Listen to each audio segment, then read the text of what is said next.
Tak, další recenze vybavení, který používám.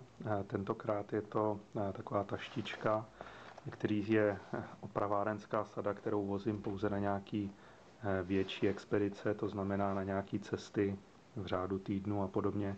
Na to, aby ji člověk nosil sebou pořád, je to přece jenom trochu těžký. Tak, co je tady uvnitř? Takže začneme zleva.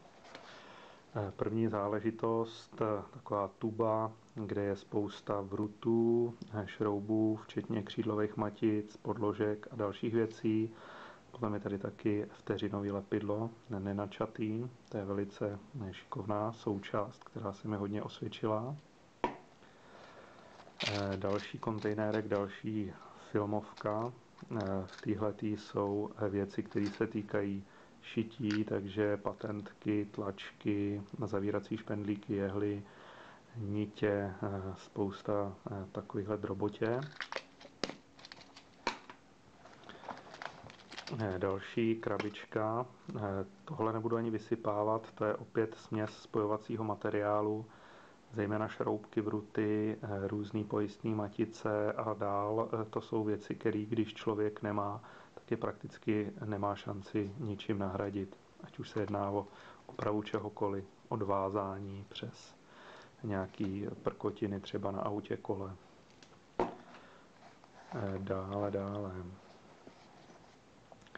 Tahle ta záležitost, poslední věc, která umožňuje NASA lítat do vesmíru, je to ta typická a všem známá stříbrná lepicí páska, textilní. Velmi dobře se trhá, aby se dobře zabalila, tak tady je navinutá na starý kreditní kartě. To jsem našel někde na internetu, tenhle fígl. A je to šikovný, protože ve finále je to velice maličký. Další záležitost ve dvojím provedení jsou to dva malý šroubováky, takový až hračkoidní, nicméně solidní plochý a solidní křížový šroubovák, který jsou tady v téhletý jaksi neodlehčený verzi, hlavně proto, že když člověk něco montuje, například na vázání, kde už se mi to vícekrát stalo, tak je dobrý, aby z jedné strany měl možnost si podržet například šroub a z druhé strany potom pracoval třeba nějakýma kleštěma a tak dále. Takže malý a šikovný šroubováčky. K těm šroubovákům a vůbec věcem z tohohle ranku samozřejmě asi by byla houby opravárenská sada bez nějakého složitějšího nářadí. Prastarý multitool od Sogu, model Paratool z roku 94, koupený v roce 94, maximálně 95, už byl se mnou všude, použil jsem ho spoustakrát, velice dobrý kleště, to je hlavní důvod, proč ho vozím, plus tady x nástrojů, kterými se teďka nemůžeme detailně zabývat, to by bylo neúnosně dlouhý, otvíráky, nože, ale taky pilník, který je velice šikovný, mít v nějaký podobný sadě. Pilníček, nabroušení maček, cepínů, čehokoliv.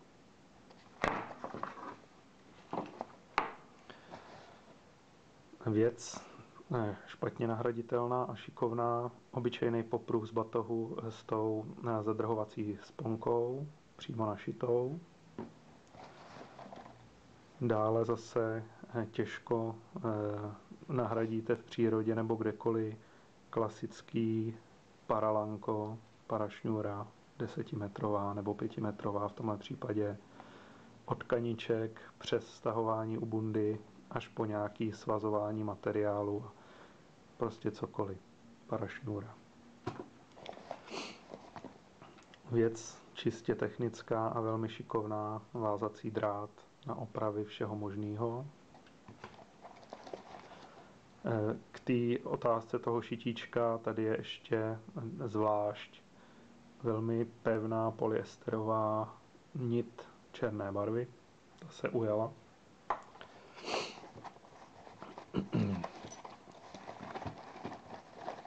Z toho nářadí další legrácka, ale dobře fungující.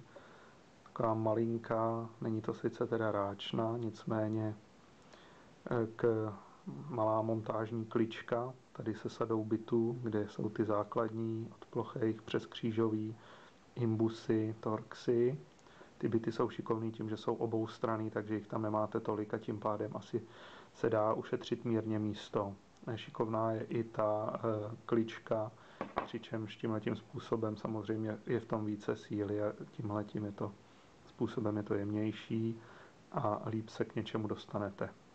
Takže montážní páčka s bitama.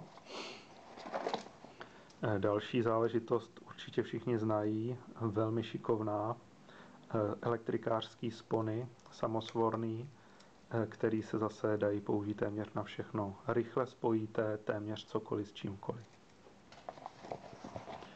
Potom věc, která se hodí do každého podobného balíčku, zapalovač, zatavování, ať už založení ohně samozřejmě, ale tady má spíš funkci nějakého zdroje tepla. Tak, tady už není nic, nicméně tady ještě tahle ta tajná kapsička na drobnosti. V kapsičce jedna kompletní batohová spona, takový ten trojzubec. Dál, tohle je věc, kterou jsem tam nedávno přidal a zjistil jsem, že je moc šikovná. Je to vnitřek zubní hedvábí z takový tý sady na čištění mezizubních prostor. Je to neuvěřitelně pevný materiál, kam se hrabou veškerý režní nitě a podobně. Perfektně se s tím váže, šije a tak dále. Jako správný pankáč musíte mít sebou hromadu zavíracích špendlíků.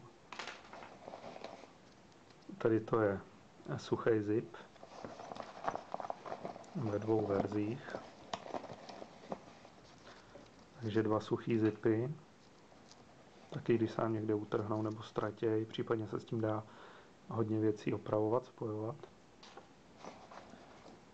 Kroužky na klíče, taky těžko nahraditelný a mnohokrát již použitá část vybavení. A zřejmě poslední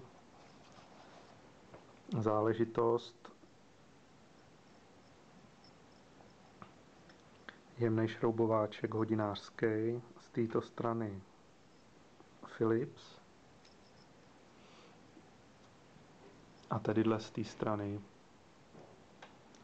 klasika, plochý hrot, brejle, drobné věci, foťák a tak dále. Taštička prázdná, to znamená, že to je všechno